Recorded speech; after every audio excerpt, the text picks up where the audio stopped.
खुशियों से भरपूर दिन आने को है, मोमिन तैयारी कर लें, बरकतों वाला माह रमज़ान आने को है।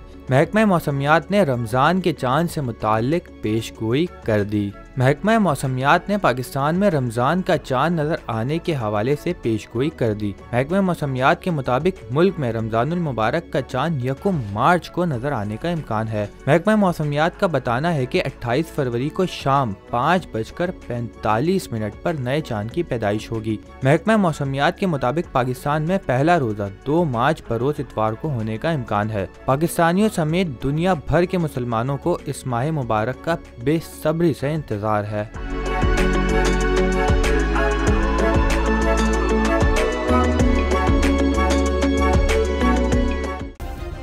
सब्सक्राइब करें और बेल दबाएं ताकि कोई खबर रह न जाए।